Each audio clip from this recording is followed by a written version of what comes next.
Hello student. Welcome back to our YouTube channel Shahu science academy. आज हम देखने वाले क्लास 12th का इम्पोर्टेंट यूनिट है बायोटेक्नोलॉजी, जिस पर हर साल नीट में 10 क्वेश्चन पूछते हैं, यानी कि 40 मार्क के लिए इम्पोर्टेंट टॉपिक है बायोटेक्नोलॉजी। उसमें फर्स्ट पार्ट है biotechnology and its principle and process. तो चलो शुरू करते हैं। आज का ये टॉपिक इम्पोर्टेंट है। इस चैप्टर में biotechnology and its principle process पे लगभग 5 सवाल पूछते हैं, यानी कि 20 मार्क के लिए ये भी टॉपिक इम्पोर्टेंट है। तो बायोटेक्नोलॉजी में what is mean by biotechnology? तो it deals with technique using the living organism और enzyme from organism to produce process useful to human. यानी कि जो टेक्निक है उसका यूजफुल है, इसमें ऑर्गेनिज्म या फिर एंजाइम में यूज़ करने के बाद ह्यूमन के लिए यूज़फुल होने वाला है। जो भी प्रोडक्ट फॉर्म होने वाला है वो ह्यूमन के लिए इम्पोर्टेंट है। जैसे कि यहाँ पे दिया गया है making of curd, breads and wine. Second है in vitro fertilisation leading to test tube baby. यानी कि इन विट्रो फर्टिलाइजेशन का इस्तेमाल करके जो टेस्ट ट्यूब बेबी टेक्निक है वो यूज़ की गई है। DNA vaccine to crossing defective gene, ये जिस डिसीज़ में यूज़ किया जाता है वो इम्पोर्टेंट है।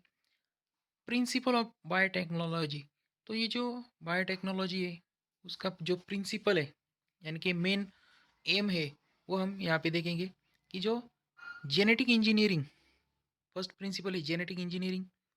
आपने बहुत बार सुना होगा जेनेटिक इंजीनियरिंग। तो technique alter the chemistry of the genetic material. Genetic material is DNA and RNA change the phenotype of the host organism. यानी कि जो भी होस्ट ऑर्गेनिज्म है उसका फिनोटाइप, यानी कि एक्सटर्नल अपीयरिंग, उसे चेंज करना है। ये चेंज करने के लिए उसका जो जेनेटिक मटेरियल है उसमें थोड़ा सा चेंज करना है। ये जेनेटिक इंजीनियरिंग में होता है। उसके बाद है bio process engineering from living cell. यानी कि जो माइक्रो ऑर्गेनिज्म है, माइक्रो ऑर्गेनिज्म से यहाँ पे लिया है हमने कि प्रोडक्ट फॉर्मेशन, ये करना है। उसके बाद है एग्जाम्पल उसका पेनिसिलिन। पेनिसिलिन से पेनिसिलियम या फिर पेनिसिलियम, ये जो फंगस है उससे पेनिसिलिन, ये मेडिसिन एक्सट्रैक्ट करनी है। ये एग्जाम्पल है। जो फंगस है, फंगस का नाम है पेनिसिलियम, उससे जो मेडिसिन है उसका नाम है पेनिसिलिन, बनाना है।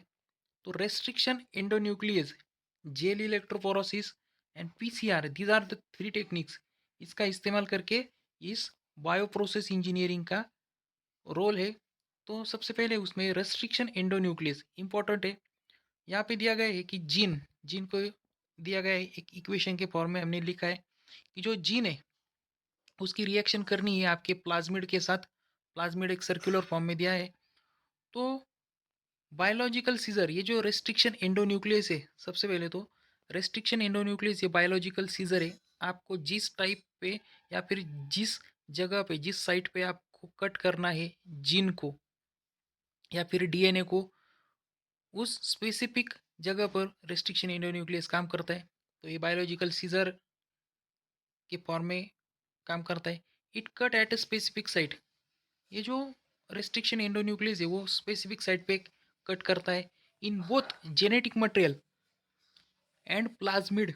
Then the gene and plasmid are join by the enzyme ligase. NEET 2023 में और 22 में इस पर सवाल पूछा गया था कि जो जीन है, जीन जो है वो फ्रैगमेंट ऑफ डीएनए है, और जो डीएनए है वो जेनेटिक मटेरियल है। तो जो जीन है, जीन का जो कॉम्बिनेशन है प्लाज्मिड के साथ किया गया है, और जो ज्वाइन करने के लिए जो गम यूज किया गया है सिंपल भाषा में, तो उसका नाम है लाइगेज। लाइगेज का यूज जो है वो प्लाज्मिड एंड जीन को ज्वाइन करने के लिए यूज करते हैं। यहाँ पे एक डायग्राम के फॉर्म में हमने एक बना है चार्ट। तो आप देख सकते हैं एक सेल है यहाँ पे, और जो सेल है उस सेल में जेनेटिक मटेरियल है, यानी कि डीएनए है। और यहाँ पे रेड कलर का हमने जीन आइसोलेटेड, जो हमें एक स्पेसिफिक जीन चाहिए उस डीएनए से, उसको दिया गया है। और जो आइसोलेट किया गया है, यानी कि सेपरेट आउट किया गया है और उसे बाहर लिया है, सेल से बाहर जीन है। और जो वेक्टर है, वेक्टर उसका नाम है प्लाज्मिड। उसके साथ रिकॉम्बिनेशन दोनों पे, जीन पर और वेक्टर पर, जब हम रेस्ट्रिक्शन एंडोन्यूक्लियस डालने वाले हैं तो दोनों भी कट हो जाएंगे। और जो हमने देखा था ऊपर लाइगेज, एंजाइम लाइगेज, उसका इस्तेमाल करने के बाद आप देख सकते हैं यहाँ पे इस तरह से रिकॉम्बिनेंट डीएनए, यानी कि जो जीन है, जीन एंड वेक्टर का कॉम्बिनेशन हो गया है तो रिकॉम्बिनेंट डीएनए फॉर्म हो गया। और जो नीचे दिया गया है एक नॉन रिकॉम्बिनेंट वेक्टर, यानी कि एक vector as it is remain होने वाला है कि जो नॉन रिकॉम्बिनेंट है, जिसका जीन के साथ रिकॉम्बिनेशन नहीं हुआ है, तो ये दोनों ही ट्रांसफर टू होस्ट सेल, यानी कि जो रिकॉम्बिनेंट डीएनए है, रिकॉम्बिनेंट डीएनए एंड होस्ट, या फिर आपका जो नॉन रिकॉम्बिनेंट वेक्टर है वो होस्ट सेल, यानी कि हमें जिस सेल में इंट्रोड्यूस करना है उसमें डाल दिया है।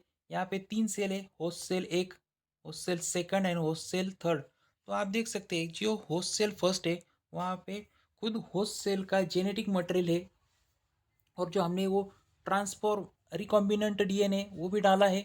और जो सेकंड सेल में हमने सिर्फ प्लाज्मिड को डाला है सर्कुलर, आप देख सकते हैं ये सिर्फ प्लाज्मिड डाला है। और ये जो साइड में स्प्रिंग लाइक हमने स्ट्रक्चर दिखा है वो है उस जीन का खुद या उस सेल का खुद का जेनेटिक मटेरियल। और यहाँ पे थर्ड जो सेल है उसमें कुछ भी, यानी कि non transformation of recombinant DNA, उसमें प्लाज्मिड हो या फिर रिकॉम्बिनेंट डीएनए, वो कुछ भी डाला नहीं है। तो ये तीनों सेल है। तो इस तीनों में सबसे पहले तो ट्रांसफॉर्मेशन, फर्स्ट जो सेल है उसमें ट्रांसफॉर्मेशन हो गया है, सेकंड में भी ट्रांसफॉर्मेशन, और थर्ड जो है उसमें ट्रांसफॉर्मेशन नहीं है। उसके बाद जो ट्रांसफॉर्मेशन है, vector DNA enter in host cell, वहाँ पे फर्स्ट है plasmid multiplied in host cell, यानी कि जो प्लाज्मिड है, प्लाज्मिड यानी कि जो आपका वेक्टर है उसका जो रोल है वो मल्टीप्लाई होने की उसमें कैपेसिटी है, इसलिए हमने प्लाज्मिड को इस्तेमाल किया है। और प्लाज्मिड को या फिर वेक्टर को कौन अटैच है, जो आपको जीन चाहिए था वो जीन उसके साथ मल्टीप्लाई होने वाला है। तो यहाँ पे दिया है multi plasmid use, plasmid having circular spring like gene दिखा है, रिकॉम्बिनेंट डीएनए, और वो जो है वो मल्टीप्लाई हो जाता है उसे के उसके साथ। यहाँ पे जॉइनिंग एंजाइम कुछ एनसीईआरटी में नाम दिए गए कि जॉइनिंग एंजाइम है, उसका नाम है ligase, cutting enzyme, restriction endonuclease. उसके बाद सेकंड जो प्रोसेस है जेल इलेक्ट्रोपोरोसिस, जो जीन है, जीन एक लंबा जीन हमने यहाँ पे रेड कलर का दिया गया है, restriction endonuclease add on it's, यानी कि रेस्ट्रिक्शन एंडोन्यूक्लियस इस पे डालना है ऊपर से। उसकी वजह से 100 पीस, यानी कि उसके 100 फ्रैगमेंट तैयार होने वाले उस रेड कलर के जीन के, उसमें से 50 जो जीन है वो बिग साइज के हुए, और जो 50 स्मॉल साइज के जीन फॉर्म होते हैं। लंबा जीन था उस पर रेस्ट्रिक्शन एंडोन्यूक्लियस डाला, उसके 100 पीस हो गए, उसमें से 50 बड़ी साइज के और 50 जो है वो स्मॉल साइज के फॉर्म हो गए। उसके बाद है जो बिग साइज, यहाँ पे हमने एक डायग्राम के फॉर्म में आपकी जो एनसीईआरटी का बुक है उसमें ये भी डायग्राम दी गई है कि जो बिग साइज के जो जीन है और स्मॉल साइज के जीन, जीन जो है वो fragment of DNA, DNA having, ये एक इंपॉर्टेंट है कि डीएनए पे कौन सा चार्ज होता है, डीएनए हैविंग नेगेटिव चार्ज, आपको याद रखना होगा। तो ये जो बिग साइज जीन है वहाँ पे नीचे एक प्लेट है, उस पर पॉजिटिव प्लेट है, यानी कि पॉजिटिव चार्ज है उस पर। Small size DNA fast and fastly move, ये जो स्मॉल साइज के जीन है या फिर डीएनए वो फास्टली मूव होते हैं कहाँ, उस पॉजिटिव चार्ज पे। और जो बिग साइज की जो जीन है वो स्लोली मूवमेंट होते हैं या फिर कम मूवमेंट करते हैं। तो magnetic movement of electric field यहाँ पे दी गई है, उसमें स्मॉल साइज के डीएनए ज़्यादातर फास्ट मूव करते हैं, वी कैन सेपरेट आउट। और उसकी वजह से हम ये जो स्मॉल एंड बिग साइज के डीएनए हमको या फिर जीन को सेपरेट करना है तो ये प्रोसेस इस्तेमाल करते हैं।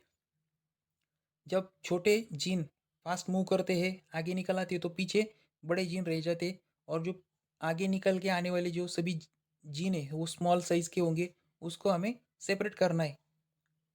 उसके बाद पीसीआर टेक्नोलॉजी है, रिकॉम्बिनेंट डीएनए इसमें यूज किया गया है। 50 रिकॉम्बिनेंट डीएनए यूज किए। We can we we require 5 lakh recombinant DNA. यदि हमें 5 लाख रिकॉम्बिनेंट डीएनए इस्तेमाल करने हैं तो इसका इस्तेमाल करते हैं PCR. It multiply copies making, यानी कि ये एक जेरोक्स मशीन के जैसा काम करता है। यदि आप एक रिकॉम्बिनेंट डीएनए डालेंगे तो आपको जितने कॉपीज चाहिए उतना वो उसकी कॉपीज बनाता है। ये पीसीआर टेक्नोलॉजी है। यहाँ पे एक दी गई है, हमने एक सिंपल फॉर्म में डायग्राम कि एक सेल है। सेल में क्या है कि सेल वॉल है, उसमें न्यूक्लियस है, न्यूक्लियस में आप देख सकते हैं डीएनए है। और जो और डिजायर जीन है, ग्रीन कलर का हमने दिखाया है, वो आप देख सकते हैं। उसका हमें मल्टीप्लिकेशन करना है। उसका हमें मल्टीप्लिकेशन करना है तो जीन क्या है, तो fragment of DNA is called a gene. उसे ब्रेक करने के लिए हमें सबसे पहले तो सेल वॉल को ब्रेक करना है। तो यहाँ पे कुछ ऐसे सेल है, यानी कि बैक्टीरिया की, प्लांट की और फंगस की सेल है। उन सेल को ब्रेक करने के लिए जो बायोलॉजिकल सीजर है या फिर रेस्ट्रिक्शन एंडोन्यूक्लियस है, उसके कुछ नाम आपको याद करने हैं कि जो bacterial cell wall break by, यहाँ पे बायोलॉजिकल सीजर का नाम है लाइसोसोम। यानी कि जो बैक्टीरिया की सेल है उसे ब्रेक करने के लिए लाइसोसोम यूज करते हैं। प्लांट सेल वॉल को ब्रेक करने के लिए सेल्यूलेज यूज करना है। और फंगस की सेल वॉल को ब्रेक करने के लिए चिटियाज चिटियाज ये बायोलॉजिकल सीजर इस्तेमाल करना है। नीट 2024 के लिए ये इंपॉर्टेंट क्वेश्चन हो सकता है। मैच द फॉलोइंग पेयर, या फिर कौन सा बायोलॉजिकल एंजाइम यूज करते हैं प्लांट सेल वॉल ब्रेक करने के लिए। तो आप यहाँ पे ट्रिक है कि प्लांट जो है, प्लांट में सेल्यूलेज होता है, तो सेल्यूलेज से सेल्यूलेज एंजाइम याद रखेंगे। जो फंगस है, फंगस की बॉडी जो है, हमने क्लास 11th का चैप्टर नंबर 2 में देखा था कि जो फंगस की बॉडी है वो चिटियानस या फिर चिटिन से बनती है। तो चिटियानेज एंजाइम है। और जो बैक्टीरियल सेल वॉल है उसका थोड़ा सा आपको याद रखना होगा कि लाइसोसोम, ये नाम आपको याद रखना होगा। तो bacterial cell wall, plant cell wall and fungus cell wall को ब्रेक करने के लिए respectively lysosome, cellulase and chitinase ये एंजाइम है या फिर बायोलॉजिकल सीजर है। नीट के लिए एमसीक्यू यहाँ पे बनता है 4 मार्क के लिए। In nucleus there is impurities present. ये जो न्यूक्लियस है, न्यूक्लियस में सिर्फ डीएनए नहीं है, डीएनए के अलावा कुछ ऐसे मटेरियल है कि वो इम्प्यूरिटी के जैसा रोल प्ले करते हैं, यानी कि आरएनए, प्रोटीन, ये इम्पोर्टेंट है। तो हमें आरएनए आरएनए जो है वो डी हमारा जो न्यूक्लियस है, न्यूक्लियस से आरएनए सेपरेट करना है तो RNA remove by ribo nucleus enzyme, यानी कि आरएनए को रिमूव करने के लिए राइबो न्यूक्लियस एंजाइम इस्तेमाल करना है। प्रोटीन को रिमूव करने के लिए प्रोटीएज एंजाइम। और जो डीएनए को प्यूरिफाई करना है तो चिल इथेनॉल इसका यूज करना है। तो ये इंपॉर्टेंट एक क्वेश्चन बनता है यहाँ पे कि आरएनए किस तरह से रिमूव करेंगे। तो राइबोन्यूक्लियस एंजाइम डालने के बाद प्रोटीन को रिमूव करना है तो प्रोटीएज एंजाइम। और जो डीएनए प्यूरिफाई करना है तो चिल इथेनॉल का इस्तेमाल करना है। उसके बाद रेस्ट्रिक्शन एंडोन्यूक्लियस, सबसे पहले तो रेस्ट्रिक्शन एंडोन्यूक्लियस ये बायोलॉजिकल सीजर है। It having a specific site reaction, यानी कि जिस जगह पे हमें कट करना है डीएनए का या फिर कुछ सेल को कट करने के लिए तो वो यूज़ करते हैं। तो यहाँ पे डीएनए दिया है, डीएनए को कट किया तो एंडोन्यूक्लियस और एक्सोन्यूक्लियस ये दो टाइप है। जो एंडोन्यूक्लियस है वो मिडल पोजीशन को कट करता है डीएनए की। डीएनए का जो मिडल पोजीशन है यदि हमें कट करनी तो एंडोन्यूक्लियस इस्तेमाल करना है। उसके बाद एक्सोन्यूक्लियस, एक्सोन्यूक्लियस जो है उसे आउटसाइड या फिर टर्मिनल एंड पर हमें जब डीएनए को कट करना है, जब हमें डीएनए को टर्मिनल एंड पे कट करना है तो एक्सो न्यूक्लियस एंजाइम यूज करना है। यहाँ पे हमने दिया गया है कि enzyme for cutting endo and exo nucleus. उसके बाद मिडल पोजीशन पे कट करने के लिए एंडो न्यूक्लियस, टर्मिनल एंड के लिए एक्सो न्यूक्लियस आपको याद रखना होगा। यहाँ पे भी एक नीट का क्वेश्चन बनता है। उसके बाद रेस्ट्रिक्शन एंजाइम, तो two enzyme responsible for the growth of bacteriophage in E. coli in 1963 ये जो दो एंजाइम है responsible for growth of bacteriophage, bacteriophage यानी कि वायरस की ग्रोथ करने के लिए दो एंजाइम रिस्पॉन्सिबल है। यहाँ पे उनका नाम दिया गया है मिथाइल ग्रुप ऑफ डीएनए, और जो कट द डीएनए या फिर डीएनए रेस्ट्रिक्शन एंडोन्यूक्लियस, ये इंपॉर्टेंट है। तो यहाँ पे इस साल नीट में क्वेश्चन पूछा गया था कि इस रेस्ट्रिक्शन एंजाइम इस पे, तो फर्स्ट रेस्ट्रिक्शन एंडोन्यूक्लियस जो है, फर्स्ट रेस्ट्रिक्शन एंडोन्यूक्लियस है हिंद टू। यहाँ पे हमने हाईलाइट करके दिया है लगभग 900 ऐसे रेस्ट्रिक्शन एंडोन्यूक्लियस यहाँ पे फाउंड हो चुके हैं।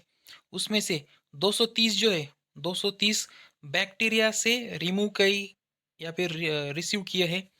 बैक्टीरिया से हमने 230 रेस्ट्रिक्शन एंडोन्यूक्लियस एक्सट्रैक्ट किए हैं, और कुल मिला के 900 रेस्ट्रिक्शन एंडोन्यूक्लियस है। और जो फर्स्ट रेस्ट्रिक्शन एंडोन्यूक्लियस है उसका नाम है हिंद टू। नीट में क्वेश्चन पूछ सकते हैं, आपके बोर्ड एग्जाम में भी आ सकता है, इंपॉर्टेंट है। E coli are I, E coli are आई या इसका फुल फॉर्म है इशरेशिया कोलाई आर वाई 13। तो इसमें आर जो है वो स्ट्रेन है, रोमन नंबर है, ऑर्डर ऑफ डिस्कवरी, ये इंपॉर्टेंट है कि ई कोलाई आर ये क्या है, तो इशरेशिया कोलाई आर वाई 13। इस साल इस पे ही क्वेश्चन पूछा था, इसका फुल फॉर्म बताइए। उसके बाद आप यहाँ पे देख सकते हैं gel electrophoresis for DNA, DNA having negative charge important है। एग्रोस जेल, एग्रो जेल जो है वो नेचुरल पॉलीमर है, और जो एग्रो जेल है वो सीविड से एक्सट्रैक्ट करते हैं। Movement of gene under the electric field, यानी कि जो जीन है डीएनए का जो फ्रैगमेंट है उसे जीन बोला गया है। उसके दो साइज में पीस हो गए, large gene and small gene, तो यहाँ दिया गया है। और ये यहाँ पे इलेक्ट्रिक फील्ड हमें अप्लाइड करनी है। डीएनए पे तो निगेटिव चार्ज है, इलेक्ट्रिक फील्ड पे पॉजिटिव चार्ज है, या फिर एक टर्मिनल में पॉजिटिव प्लेट दी गई है।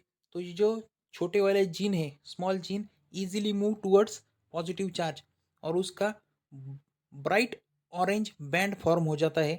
ये जो ब्राइट ऑरेंज फॉर्म का बैंड है यहाँ पे हमने एक दिया गया है हमने डायग्राम के फॉर्म में। तो यहाँ पे आप देख सकते हैं कि small gene move towards positive charge, ये जो स्मॉल जीन वाले हैं पॉजिटिव प्लेट के तरफ या फिर पॉजिटिव चार्ज की तरफ मूव होते हैं, क्योंकि पॉजिटिव और निगेटिव में अट्रैक्शन होता है। डीएनए पे निगेटिव चार्ज है और सामने पॉजिटिव चार्ज है।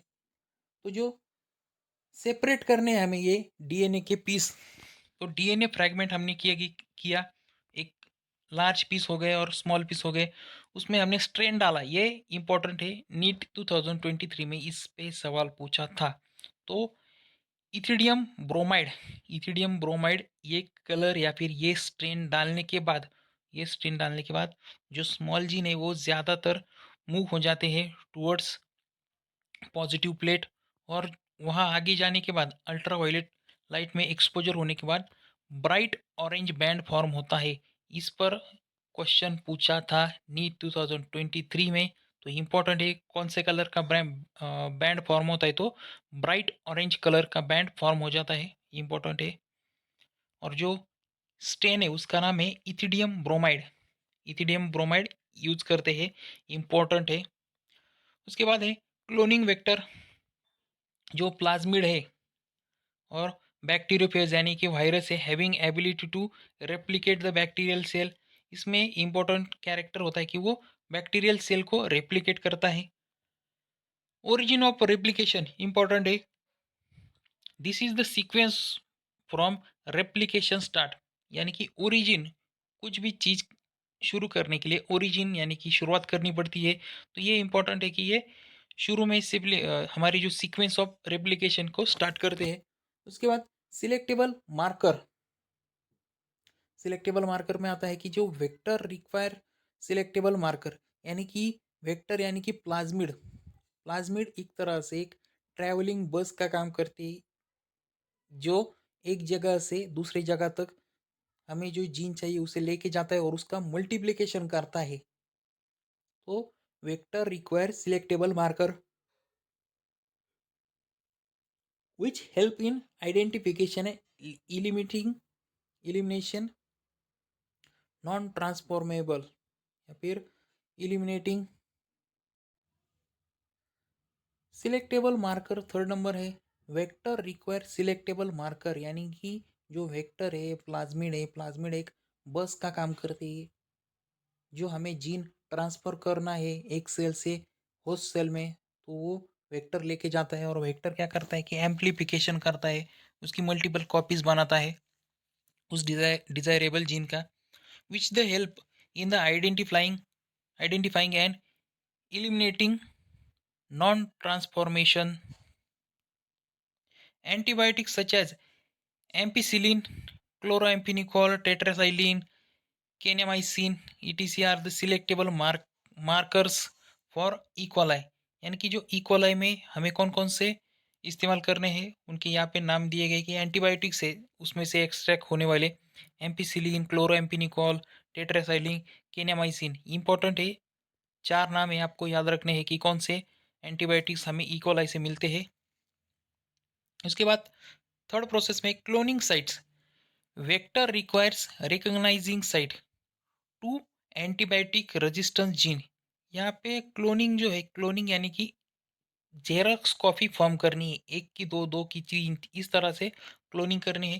तो उसमें टू एंटीबायोटिक साइट है, रेजिस्टेंस जीन है, उसका नाम है यहाँ पे first BAMH। First first sight tetracycline resistance gene इन वेक्टर, यहाँ पे उसका नाम है टेट्रासाइलिन रेजिस्टेंस जीन इन वेक्टर PBR32। ये इंपॉर्टेंट है, ये आपको नंबर याद रखना होगा कि PBR32 BAMH। अभी ये BAMH जो है वो डॉक्टर के फॉर्म में भी आप उसको याद रख सकते हैं। BAMH फर्स्ट ईयर उसका नाम है टेट्रासाइलिन, और जो PBR30 332 322 ये नंबर आपको याद रखना होगा। Vector for cloning gene in plants and animal, जो प्लांट्स और एनिमल में वेक्टर है उसका यहाँ पे नाम है agrobacterium tumefaciens pathogen are the several dicots plant is able to deliver a piece of DNA known as tDNA। यानी कि प्लांट और एनिमल में जो डीएनए इस्तेमाल करते हैं एग्रोबैक्टीरियम का, तो उसका नाम है tDNA। इंपॉर्टेंट है। और ये एक आपकी एनसीईआरटी में डायग्राम दी गई है। इस साल नीट 2023 में क्वेश्चन पूछा था इस डायग्राम का कि कौन सी जगह पे क्या प्रेजेंट है। तो आपको यहाँ पे आप देख सकते हैं कि सेंटर में PBR322 नाम है, ओरी है, ओरी का नाम है ओरिजिन, ROP है, वहाँ पे नीचे PVU सेकंड दिया गया है, उसके ऊपर SAL first, BMH first, Hind 2, उसके पास में CAL first, E coli RI first, PVU first और PST फर्स्ट, ये नाम दिए गए। इनर साइड में AMPR ये नाम दिए गए। तो आपको ये नाम याद रखने की तो हमने यहाँ पे ट्रिक लिखी है। एओर्टा, एओर्टा ये हमारे जो हार्ट है, हार्ट से गुजरने वाली एक लंबी सी या फिर बड़ी सी एक वेन है एओर्टा, उसका नाम ए से हम याद रखेंगे AMP, ओ से ओरी, आर से रॉप, और जो टीए, टीए से यहाँ पे मतलब उसका कुछ नाम नहीं है, टीए कुछ नहीं है, सिर्फ हमारा जो सेंटेंस कंप्लीट करने के लिए टीए यूज किया गया है। और उसके साल, फर्स्ट साल आप इस तरह से याद सकते हैं, फर्स्ट साल BMH फर्स्ट, और ऊपर है हिंद। जो एओर्टा है फर्स्ट साल BMH का जो फर्स्ट स्टूडेंट है हिंद 2 में या फिर हिंद कॉलेज में पढ़ता है। इस तरह से आप उसको याद रख सकते हैं। तो थोड़ा सा यहाँ पे एओर्टा साल फर्स्ट, BMH फर्स्ट, और जो BMH का कॉलेज का नाम है उसका नाम है हिंद 2। कल फर्स्ट, यहाँ पे कल फर्स्ट बोल सकते हैं आप। E coli first, PST first. इस तरह से आप दो या तीन हमारे जो शब्द रहते हैं तो आपको थोड़ा सा यहाँ पे मैक्सिमम हमने यहाँ पे एफर्ट्स दिए हैं कि इसको याद किस तरह से कर सकते हैं। एओर्टा साल फर्स्ट, बीएमएच फर्स्ट, हिंद टू, जो बीएमएच का कॉलेज का नाम है हिंद टू, कल इकोलाय, कल इकोलाय, इस तरह से आप बोल सकते हैं। तो ये इकोलाय क्लोनिंग वेक्टर है PBR3222। इसमें site Hind two, E coli, R first, BamH Sal first, Pvu second, Pst second, Cla first, और जो ओरी है, एआरएमपी है, टीईटी है, एंटीबायोटिक रेजिस्टेंस जीन है सबसे पहले तो ये। उसके बाद आरओपी जो है, ROP code protein replication plasmid है, ये इंपॉर्टेंट है। इसको आप थोड़ा सा 2-3 बार पढ़ेंगे तो आपको याद हो जाएगा कि जो आरओपी है वो प्रोटीन रेप्लिकेशन प्लाज्मिड है। और जो साइट्स है, कौन कौन सी साइट्स है, तो Hind to, E coli first, BamH Sal first, Pvu second, PST first, और यहाँ पे काल फर्स्ट, CAL, ये इंपॉर्टेंट है। उसके बाद है DNA cutting at a specific location. ये जो रेस्ट्रिक्शन एंडोन्यूक्लियस है उसका इस्तेमाल करते हैं स्पेसिफिक लोकेशन पे कट करने के लिए। उसका जो mainly gene interest from DNA to cut vector, ये इंपॉर्टेंट है। लाइगेज एंजाइम जो है वो वेक्टर एंड जीन को ऐड या फिर ज्वाइन करने के लिए इस्तेमाल करते हैं, यहाँ पे दिया गया है। एम्प्लीफिकेशन ऑफ द जीन, यहाँ पे 3 प्रोसेस है, 4 प्रोसेस है, इंपॉर्टेंट है कि डीनेचुरेशन, यहाँ पे हमने हाईलाइट किया है कि denaturation, annealing, extension and amplification, ये इंपॉर्टेंट है कि कौन सी चीज़ कहाँ पे होती है। तो शुरू में आप देख सकते हैं कि डीएनए है, डीएनए एक 5 एंड एंड 3 एंड, और जो 3 एंड एंड 5 एंड है वो कॉम्प्लीमेंट्री है ईच अदर। उसके बाद हीट कर दिया उसको, उसको हीट करने की वजह वजह से डीनेचुरेशन ऑफ बॉन्ड, यानी कि जो नाइट्रोजन के बॉन्ड है वो ब्रेक डाउन हो गए। उसका ब्रेक डाउन होने के बाद सेपरेट हो गया, जो स्ट्रैंड है उसके सेपरेट हो गए। प्राइमरेज उसका नाम दिया गया है यहाँ पे, और उसे डीएनए पॉलीमरेज एंड डीऑक्सीन्यूक्लियोटाइड यहाँ पे डाल दिया। उसकी वजह से जो एक्सटेंशन ऑफ चेन, यानी कि जो डीएनए की चेन है वो एक्सटेंड हो गई। 30 साइकिल्स है यहाँ पे।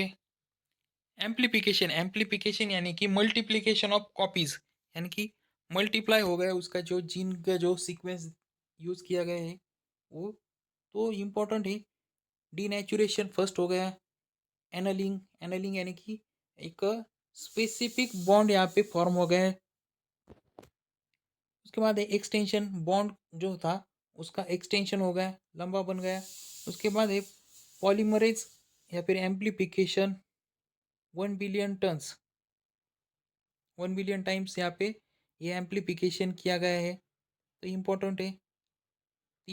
4 प्रोसेस के नाम, denaturation, annealing, extension and amplification. Amplification तो याद हो जाएगा, एक्सटेंशन भी याद हो जाएगा। डीनेचुरेशन यानी कि बॉन्ड शुरू में ब्रेक डाउन किया है, और एनलिंग, तो यहाँ पे amplification is achieved by the thermostable DNA polymerase. ये इंपॉर्टेंट है कि जो एम्प्लीफिकेशन करना है हमें तो थर्मोस्टेबल यानी कि टेम्परेचर जो है वो स्टेबल होना चाहिए। थर्मोस्टेबल डीएनए पॉलीमरेज नाम का जो एंजाइम है उसका इस्तेमाल किया गया है। आइसोलेटेड फ्रॉम बैक्टीरियम, जो थर्मस एक्वेसिटस उसका नाम है, तो इम्पोर्टेंट है। उसके बाद insertion of the recombinant DNA in the host cell, यानी कि जो डीएनए है जिसका हमने जीन स्पेसिफाई किया था और उसे प्लाज्मिड में इंट्रोड्यूस करने के बाद उसे होस्ट सेल में डालना है। उसको डालने के लिए रेस्ट्रिक्शन एंडोन्यूक्लियस एंजाइम चाहिए जो कट करेगा एट अ स्पेसिफिक साइट, और वो जो हमने रिकॉम्बिनेंट डीएनए डाला था तो उसे उसमें छोड़ने के बाद जो ज्वाइन करना है, उसे ज्वाइनिंग करने के लिए लाइगेज एंजाइम यूज़ करना है, ऑलरेडी हमने देखा था। और जो सिलेक्टेबल मार्केबल मार्कर है यानी कि जो पहचान सकता है जल्दी से, उसे इस्तेमाल करना है। पेनिसिलियन रेजिस्टेंस जीन, यानी कि penicillium resistance gene in this case called as selectable marker. Important है कि जो पेनिसिलियम रेजिस्टेंस जीन है, पेनिसिलिन का जो जीन है उसका नाम यहाँ पे सिलेक्टेबल मार्कर मार्कर है। Obtaining the foreign gene product, ये थोड़ा सा एक इम्पोर्टेंट टॉपिक है जिसमें रिकॉम्बिनेंट प्रोटीन, हमने देखा था चैप्टर के शुरू में भी कि बायोटेक्नोलॉजी का जो यूज़ है वो क्या है कि क्वालिटी इंप्रूव करनी है, नए तौर पे एक नया जीन या फिर नई सेल फॉर्म करनी है जो इम्पोर्टेंट है हमारे लिए, उसका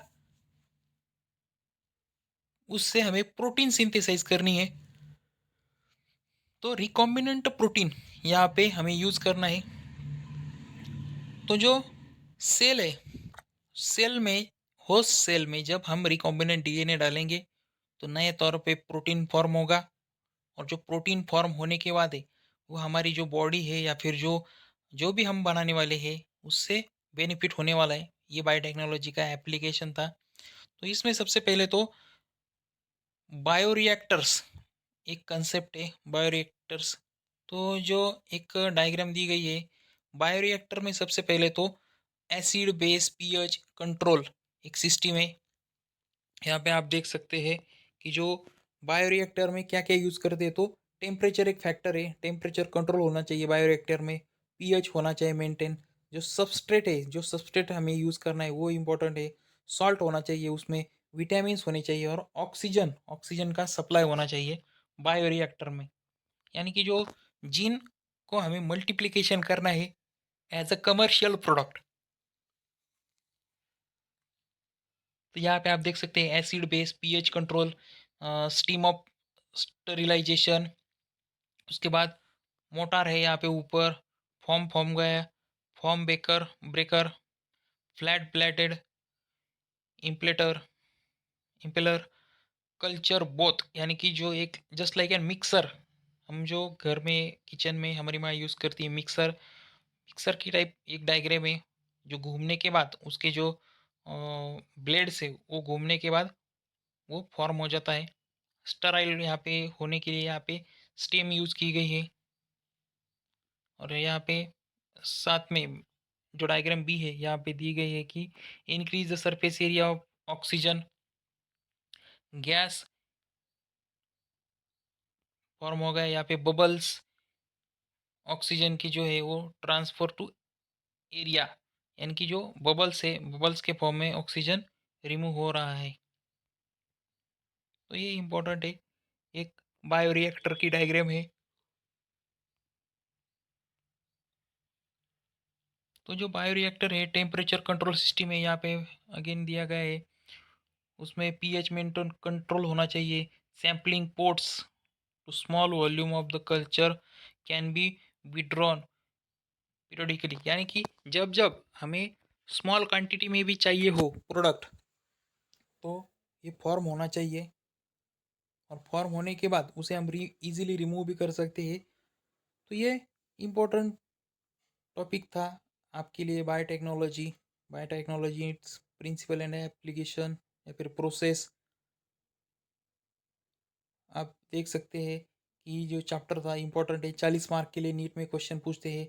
इस चैप्टर पे बायोटेक्नोलॉजी प्रिंसिपल पे 5 क्वेश्चन पूछते ही है हर साल। तो इम्पोर्टेंट चैप्टर था। आपको यहाँ पे कुछ ऐसे नाम दिए गए थे, जीन और प्लाज्मिड के कॉम्बिनेशन करने के बाद जो न्यू फॉर्म होता है तो उसे रिकॉम्बिनेंट डीएनए बोला जाता है। उसके बाद डीएनए पे निगेटिव चार्ज है, पॉजिटिव पॉजिटिव चार्ज की जो प्लेट है उसे एग्रोस जेल बोला गया है।